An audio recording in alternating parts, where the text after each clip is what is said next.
David Joseph Pittman spent 34 long years on Florida's death row, counting down to a fate sealed by one night of unimaginable rage. In the dim hours before dawn on May 15th, 1990, he burst into the quiet home of his estranged wife's family in Mulberry, stabbing Clarence and Barbara Knowles, defenseless in their own home, and their 20-year-old daughter Bonnie, before dousing the house in gasoline and lighting the match that turned their sanctuary into an inferno. But to unravel the storm that led to such horror, we must rewind to a childhood shadowed by silence and scars, where a boy first learned that love could cut deeper than any knife. Hit that like button and subscribe to be part of our growing community. Also, drop a comment telling us where you're watching from as we dive into this chilling story. Born in 1962 in rural Polk County, Florida, the heart of phosphate country, where the air hung heavy with dust and the promise of hard days ahead, David grew up in a shotgun shack that barely held the weight of his family's struggles. His mother, Frances, a woman worn thin by poverty, raised him and his siblings in extreme want, scraping by on odd jobs in a town where the mines swallowed men whole and left families like theirs with empty plates and mounting bills. Money was a ghost, never quite there. And medical care? That was a luxury they couldn't afford, even when David showed early signs that something deep inside him wasn't quite right. Frances later confessed in court that she didn't know how to handle him. Words failed her son for years, and he wouldn't utter his first ones until he was 4, a milestone that should have sparked celebration, but instead whispered of troubles brewing beneath the surface.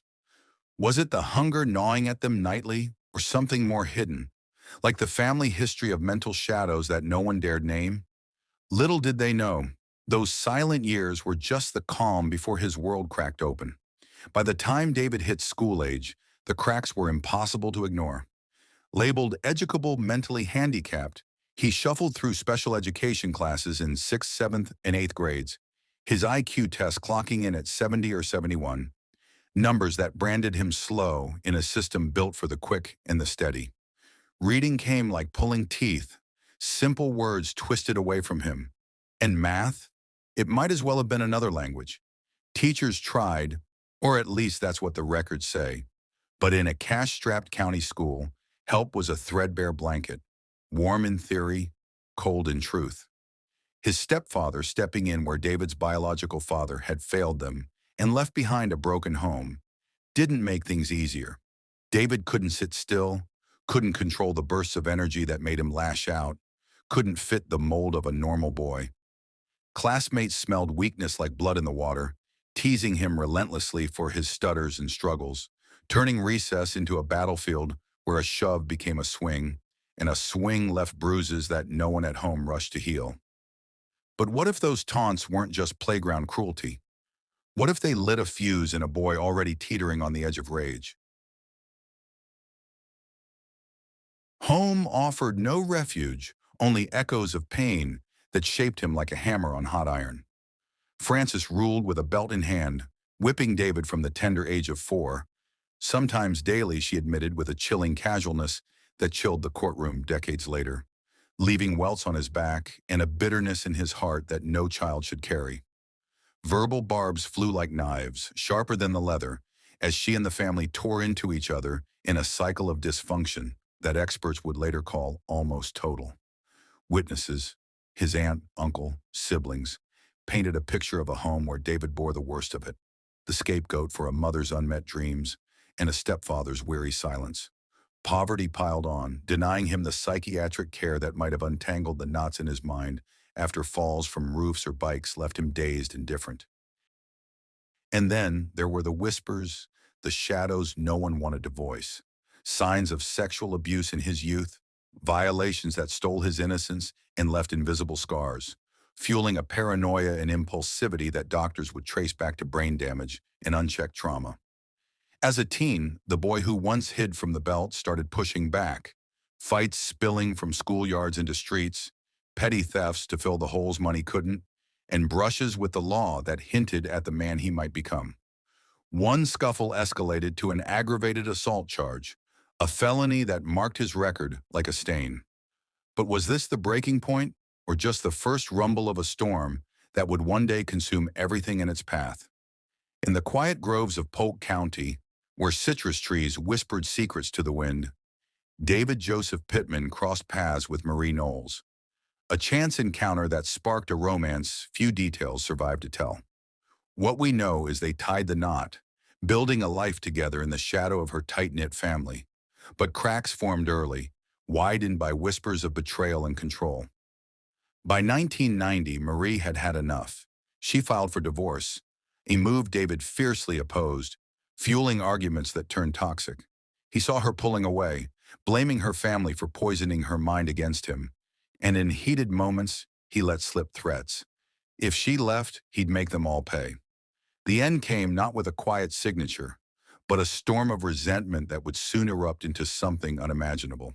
Before the split, David's ties to the Knowles clan were already frayed at the edges. 5 years earlier, Bonnie, Marie's younger sister, had accused him of rape, a shadow that lingered unspoken but poisoned the air between them. He felt like an outsider in their world, resenting how Clarence and Barbara seemed to side with Marie, keeping her from him even as the marriage crumbled. After the separation, that resentment boiled into outright hostility. He confided to a correctional officer that his in-laws were the barrier, vowing he'd kill them if that's what it took to get Marie back. The family, once a reluctant extension of his own, now stood as enemies in his eyes. But as divorce papers loomed, who could have guessed the depths his fury would plunge? The fuse ignited slowly in the weeks before May 15, 1990, as David learned Bonnie was pushing to revive those old rape charges, pressing for criminal action that could drag him into court and seal his fate with Marie forever. On the evening of May 14th, simmering with frustration, he decided to confront them. He drove to their modest home in Mulberry, Florida, a quiet ranch-style house nestled in the rural outskirts, where Clarence, 53, Barbara, 50, and 20-year-old Bonnie lived in peaceful routine. He arrived late, after dark, claiming he just wanted to talk to Bonnie about the family troubles tearing him apart. But as midnight crept toward the early hours of May 15th, that talk twisted into horror. What started as a plea would end in blood and flames, shattering a family in one irreversible night. The tragedy unfolded in the dead of night, around 3 a.m. on May 15th, 1990, when David knocked on the door of the Knowles home. Bonnie, roused from sleep in her bedroom, answered, perhaps recognizing her brother-in-law's voice. She let him in, unaware of the rage coiled inside him. Inside the dimly lit living room, he pressed her with questions about the charges in the divorce, but tension spiked when he made unwanted sexual advances, his hands reaching where they shouldn't. Bonnie refused, her cries piercing the quiet house. "No!" she screamed, calling for help as fear gripped her young heart. In a flash of panic and fury, David silenced her forever. He grabbed a knife from the kitchen, slashing her throat in a deep, cruel cut that spilled lifeblood across the floor, then stabbed her 8 times in the chest and back as she gasped and struggled, her eyes wide with betrayal and agony. The attack was merciless, each wound a deliberate infliction of pain, leaving Bonnie to bleed out in terror on her bedroom floor. A young woman whose only crime was trusting family. But the screams woke the house. Barbara, 50, bolted from the master bedroom in her nightgown, rushing down the narrow hallway toward the noise, her maternal instinct overriding any fear. She met David outside Bonnie's door, her face a mask of shock. "What have you done?" she might have whispered in those final seconds. He turned on her without hesitation, stabbing her 3 times in the chest and abdomen, the blade sinking deep as she collapsed in the hallway, her blood pooling on the carpet. Her last breaths filled with the heartbreaking realization that her daughter lay dying nearby. Clarence, 53, stirred next, stumbling into the living room in confusion, reaching for the phone on the wall to call for help, only to find the line cut, severed earlier by David to trap them all. As Clarence fumbled, desperate to save his family, David attacked from behind. He knocked him down with a blow, then stabbed him 5 times in the back and chest, the wounds ragged and fatal. Clarence's final moments a blur of pain and helplessness as he bled out on the living room floor. The scene was a nightmare. Blood-smeared walls, bodies twisted in eternal anguish. A home-turned slaughterhouse in minutes. The emotional toll? Unfathomable. A devoted couple, pillars of their community, and their vibrant daughter, all extinguished in waves of violence, their suffering conscious and prolonged, leaving Marie to grapple with the loss of her entire bloodline in one act of vengeful cruelty. But David wasn't done.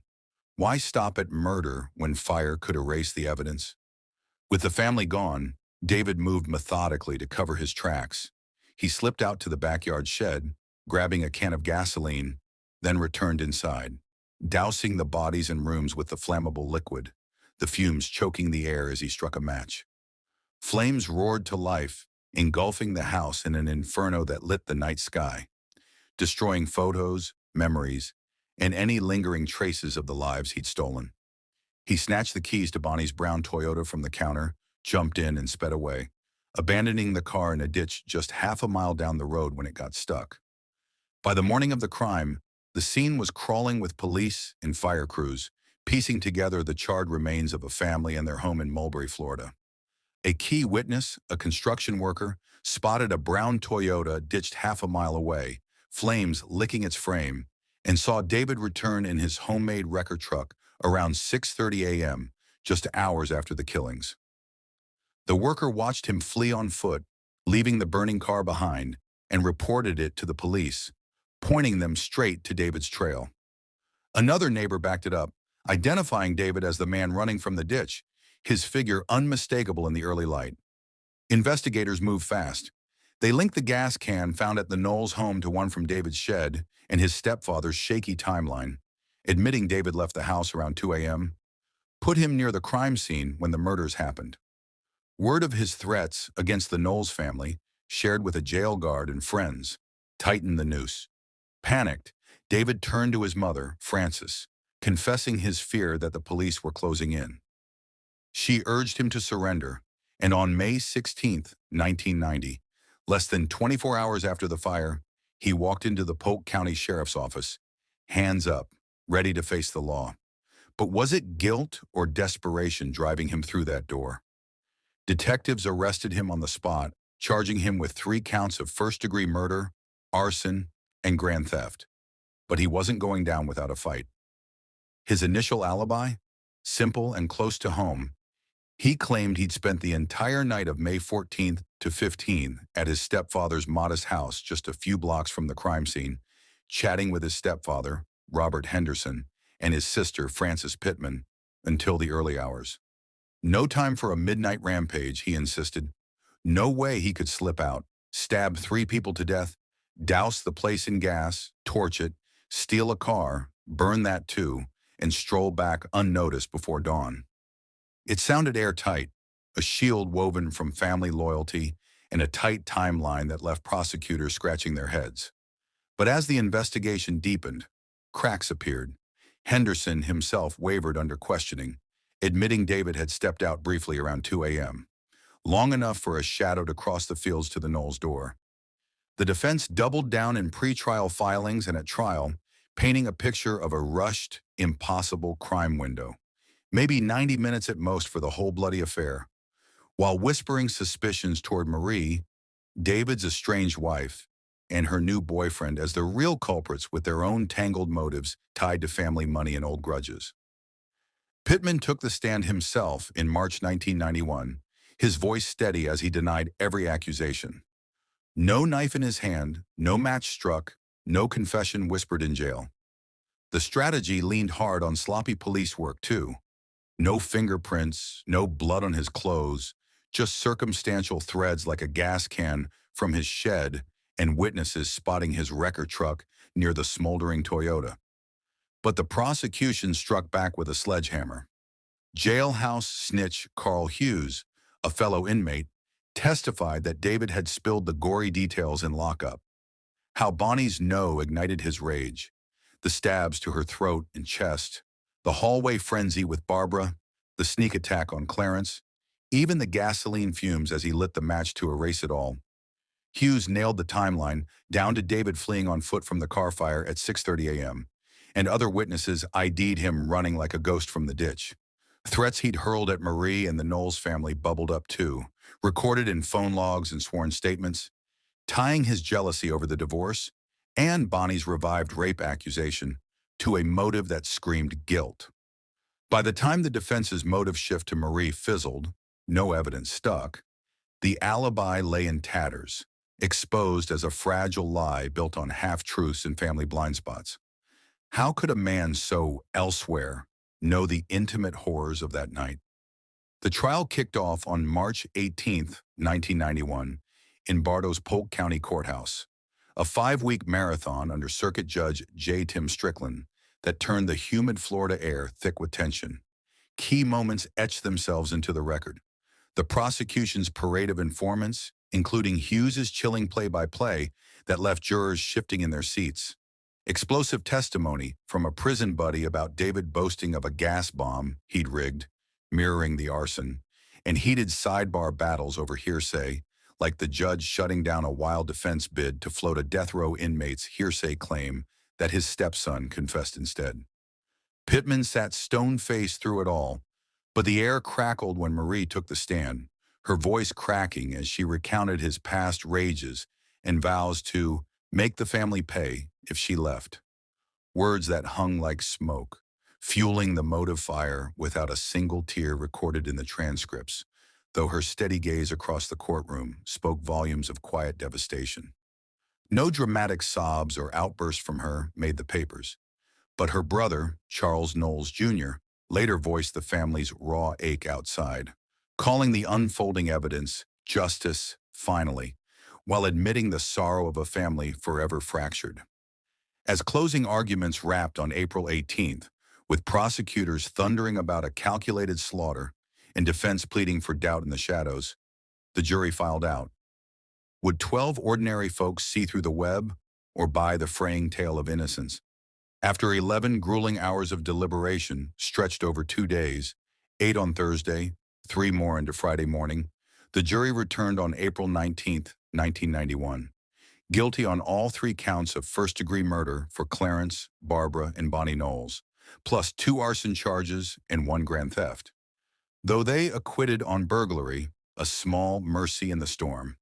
The penalty phase followed like a shadow, jurors weighing his prior assaults and the heinous cruelty of conscious stabbings against pleas of childhood beatings and low IQ, hyperactivity, abuse, a mind not quite right. On April 25, 1991, Judge Strickland sealed it, death by a 9-3 jury nod, finding the cold-blooded triple slay outweighing any mercy, slamming the gavel on 3 life sentences folded into eternal night. Behind the cold steel bars of Florida's death row at Union Correctional Institution, David Joseph Pittman marked 34 years in a 6-by-9-foot cell, a space so tight it mirrored the shrinking world of a man once free to roam Polk County's dusty backroads. Transferred there after his 1991 sentencing, he joined hundreds of others in Q-Wing, a wing of isolation where inmates like him faced hourly counts by guards in tactical vests, their footsteps echoing like distant thunder through the dim corridors. No air conditioning chilled the sweltering summers, only fans whirring against the heat, while winters brought leaks from the aging roof that pooled like unspoken sorrows on the floor.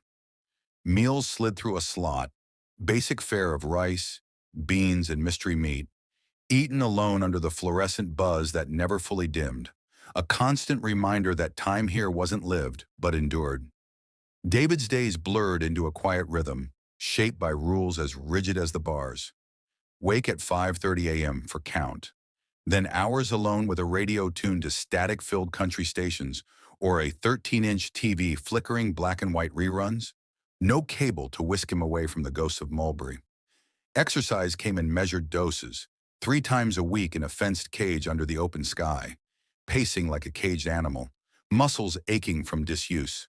Followed by up to 20 hours weekly in the dayroom, where he'd shuffle in leg irons to play cards with fellow condemned men or stare at the walls, voices low as they swapped stories of lost freedoms. Guards described him as compliant, a shadow of the raging man from 1990. No fights, no outbursts, just nods and mumbled responses during the rare pat-downs or cell shakedowns. His low IQ making small talk feel like shouting into fog. Interactions were sparse, a nod to the officer sliding his tray, or quiet chats with inmates like him, bonded by the shared weight of appeals folders yellowing on metal shelves. But beneath the calm, did the stabbings and flames replay in his dreams, or had time dulled them to echoes? Remorse flickered in fragments, never a full blaze. In letters to lawyers and a 2018 clemency petition, David whispered regrets, not grand apologies to the Knowles ghosts, but halting admissions like, "I wish I could take it back," tied to his childhood scars and brain fog from untreated falls.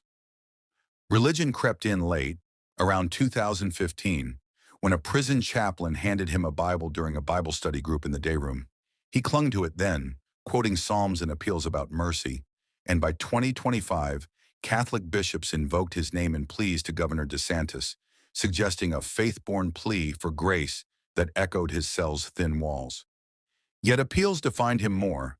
Dozens filed over decades, from claims of faulty informant testimony in 1994 to his latest 2025 Hail Mary to the U.S. Supreme Court, arguing intellectual disability, IQ hovering at 70, barred death under the Constitution. They piled up like unread mail. Florida's High Court shot them down in 2008. Federal doors slammed in 2012. Each denial a step closer to the gurney. He spent afternoons poring over legal pads with pro bono counsel via glass partitions, hope flickering like a faulty bulb. Would one judge finally see the broken boy behind the killer? As September 17th, 2025, dawned gray and heavy over Rayford, the final hours settled like a shroud on David, now 63, his frame thinned by years of institutional slop and worry. Morning broke at 5 a.m. with the ritual count, guards extra vigilant as the death warrant's ink dried. Transferred that week to Florida State Prison's death house, a squat building of green tile and echoing halls where the air smelled of bleach and finality. He rose slowly, showered under watchful eyes, then sat for a sparse breakfast of oatmeal and coffee, the spoon trembling in hands scarred from a lifetime of labor and loss. No word from Marie Knowles' side, the victim's silence louder than any shout, leaving the room thick with what-ifs. Afternoon dragged in solitude, David flipping Bible pages, a Walkman crooning old gospel tunes. The clocks tick a countdown no one could pause. Details of Pittman's final meal and last words have not been made public, but the procedure itself followed the familiar routine. By late afternoon, he was led down the last mile, the short, sterile walk to the execution chamber, wrists and ankles cuffed, his orange jumpsuit exchanged for a loose gown. Strapped to the gurney under the glare of fluorescent lights, he faced the witness's room, one empty chair reserved for the Knowles family, who chose not to attend. At 6 p.m. Eastern Time, 4 lines were secured to his arms. The lethal injection began shortly after, a cocktail designed to sedate, paralyze, and finally stop the heart. A method Florida has used since 2000, efficient yet shadowed by debates over pain. Within minutes, Pittman's breaths slowed to stillness. At 6:10 p.m., the doctor pronounced him dead. The curtain fell on a life that began in poverty, spiraled through violence, and ended in quiet finality, leaving the chamber's air heavier for guards who turned away and families forever marked. In the end, David's story, a boy beaten into silence, a man consumed by fury, decades of appeals crumbling like dry earth, reminds us that justice's scales weigh not just the crime, but the cracks in the human soul that let it happen. Was true balance found in his death, or does it beg deeper questions about mercy, disability, and the shadows we all carry? What do you think? Did the system serve the victims, or merely echo the violence it sought to end? Share your comments below and hit that subscribe button. Until next time.